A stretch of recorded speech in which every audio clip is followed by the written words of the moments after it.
에스겔서 19장 말씀입니다. 19장은 12장부터 19장의 이 내용을 제 마지막 정리하는 그 부분이라고 할 수가 있겠습니다. 지금 12장에서 19장은 예루살렘, 유다의 멸망을 예언하는 그런 말씀입니다.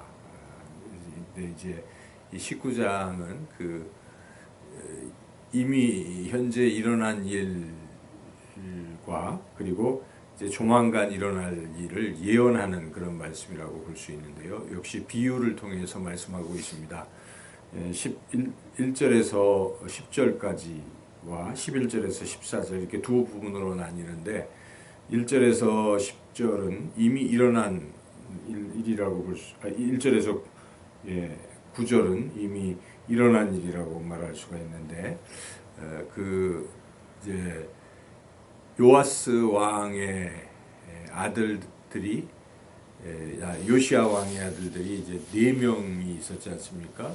유다의 마지막 왕들이 여호아하스, 여호야김, 여호야긴 그리고 시드기야 4왕인데 그 4왕의 이제 운명들이 여기 이제 특히 3명 그 중에 3명 왕들의 운명이 기록되어 있는데 지금 에스겔이 예언하는 시점은 이미 여호아하스, 여호야김 그 뒤에 여호야긴 때 이것을 지금 기록하고 있는데 여기에 이제 1절에서 9절까지는 그 여호아하스와 여호야긴 두 왕의 운명 이미 끝난 상황을 여기에 다시 한번 기록하고 있는 것이죠. 이것은 예언이라기보다 이미 이런 일이 일어났다 하고는 다시 회상시키면서 경고하는 그러한 성격이라고 볼 수가 있는데요.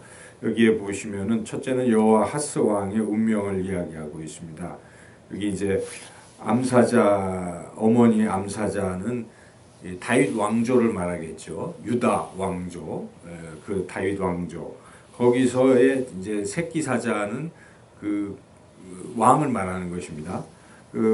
이제 여기에 이제 1절에서 쭉 2절 그 새끼 사자는 누구냐면 여호아하스이죠. 그래서 이 새끼 사자가 결국은 애굽 땅으로 끌려갔다 이렇게 돼 있어요. 실제로 여호아하스 왕은 애굽의 바로너가 침입을 해서 포로로 끌고 가버렸습니다. 그래서 애굽 땅에서 죽었죠.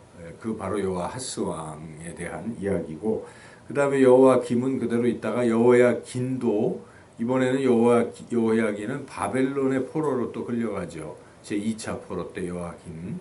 그래서 여기 이제 끌려가니까 5절부터 소망이 끊어진 줄 알고 새끼 하나를 골라 젊은 사자로 다시 키웠는데 그 새끼 사자도 결국 9절에 보면 바벨론 왕에게 이르렀다. 글로 끌려갔다. 바로 여호야긴이 그렇게 이번에는 바벨론의 느부갓네살에 의해서 끌려가서 또 죽게 된 것이죠. 이와 같이 9절까지는 이미 일어났던 사실, 지금 현 유다 백성들이 이 사실을 알고 있습니다. 이 사실을 다시 한번 회상하는 것이죠. 그리고 10절부터 14절까지는 이제 앞으로 일어날 일입니다.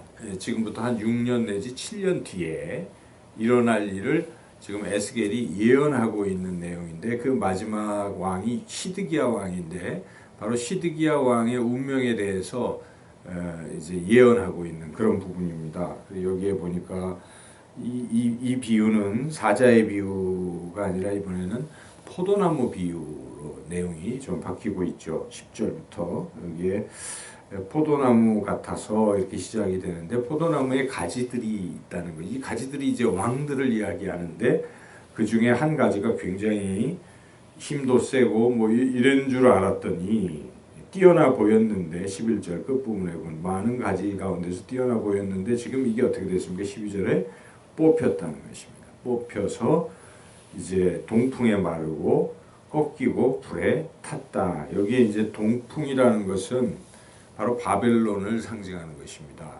지금 이스라엘의 동쪽에 바벨론이 있지 않습니까? 거기서 불어오는 동풍 바람. 그러니까 이게 이제 바벨론을 말하는데 실제로 이스라엘에는 이 서풍과 동풍이 있는데 서풍은 지중해에서 불어오는 바람이기 때문에 물기를 담고 이렇게 습한 바람이라 굉장히 좋죠. 농사에도 좋고 여러 가지. 그렇지만 동쪽은 사막인데 사막 쪽에서 부는 바람은 이 물기도 없고 뜨겁고 해서 이제 다 마르게 해버린다는 것이죠. 그래서 동풍에 마르고 가지들이 꺾이고 불에 탔다. 12절에 결국 그런 동풍이 바로 바벨론을 상징하는데 바벨론에 의해서 멸망당했다. 이제 완전히 멸망당해서 대가 끊겨버렸다. 대가 끊긴다. 이제 유다 왕조는 멸망한다. 예루살렘 유다는 멸망한다. 이제 그 얘기죠. 14절 한번 읽어볼까요? 뿌리 그 가지 중 하나에서부터 나와 그 열매를 태우니 권세 잡은 자의 규가 될 만한 강한 가지가 없도다 하라. 이것이 애가라. 후에도 애가가 되리라. 이제 마지막 끝났기 때문에 슬픈 노래가 된다는 것이죠. 애가가 슬픈 노래 아니겠습니까? 예레미야 애가 뭐 그런 것 같은 것이죠. 그래서 여기에 에스겔서에 나오는 애가라고 볼 수 있는데 19장은 이런 슬픈 이야기다. 자, 이거 슬픈 이야기인 것은 유다 왕조가 완전히 멸망했다. 이제 그런 이야기죠. 오늘 우리가 이 말씀 내용을 제가 설명을 드렸는데 이 말씀을 통해서 얻게 되는 교훈은 첫째는 지도자가 잘못되면은 이제 다 공동체가 다 무너진다는 교훈입니다. 여기에 지금 여호아하스나 여호야긴이나 시드기야나 다 이 남유다의 지도자 왕들 아니겠습니까? 이들이 무너지면 곧 유다는 멸망한다 이런 뜻입니다. 그러므로 한 나라의 지도자 또는 어떤 공동체의 지도자 그리고 가정의 가장 이런 지도자 위치에 있는 사람들은 굉장히 중요한 것입니다. 본인이 잘못하면 전체가 다 아주 멸망한다 이런 뜻 아니겠습니까? 그래서 상당히 큰 책임감을 느껴야 된다는 것이죠. 목회자도 굉장히 큰 책임을 느껴야 되는 것이죠. 목회자가 교회의 성도들의 영적 어떤 리더로서 영적 삶을 책임지고 있는 위치에 있는데 목회자가 타락하면 결국 교회 전체가 어려움을 겪게 된다 하는 것입니다. 물론 한국 교회가 여러 가지 어려운 점을 겪고 있지 않습니까? 그 근본 이유 중에 가장 큰 이유가 목회자들의 타락에 있다라고 지금 그렇게 볼 수가 있지 않겠습니까? 권력과 돈과 음란함과 등등 이러한 것들로 인해서 한국 교회가 많이 무너지고 있다는 걸 우리가 알 수가 있는데 그래서 우리가 이 지도자 된 사람들은 참 잘해야 되는 것이죠. 우리 계속 매스컴을 통해서 보도된 대로 한 가정의 그 가장이 그 자녀를 막 그렇게 끔찍하게 시신을 그렇게 하는 이런 모습들 그 자녀들은 다 그냥 집안은 멸문되지 않았겠습니까? 그런 것입니다. 그래서 우리가 지도자의 위치에 있는 사람들은 더 거룩하고 그런 삶을 살아야 된다. 이런 교훈을 하나 얻을 수 있고요.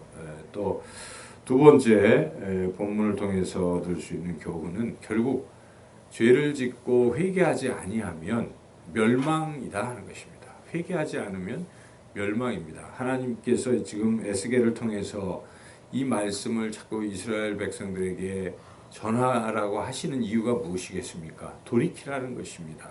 우리 이미 18장에서 악인인들 죽는 것을 하나님 기뻐하시겠느냐 이렇게 말씀하십니다. 돌이키면 하나님이 살리신다는 것입니다. 그래서 이 경고의 말씀은 심판의 경고의 말씀은 돌이키라는 데 핵심이 있는 것이죠. 그래서 오늘도 우리가 이 말씀을 들으면서 회개해야 되겠구나. 하나님 말씀에 내가 순종해야 되겠구나 하는 결단을 해야 된다는 것입니다. 순종하지 않고 불순종의 길을 자꾸 걸어가면 결국은 멸망으로 치닫기 때문에 우리는 이 말씀을 통해서 더욱더 하나님 말씀에 순종으로 나아가기로 결단하는 그런 오늘 하루가 되시기를 주님의 이름으로 축원합니다.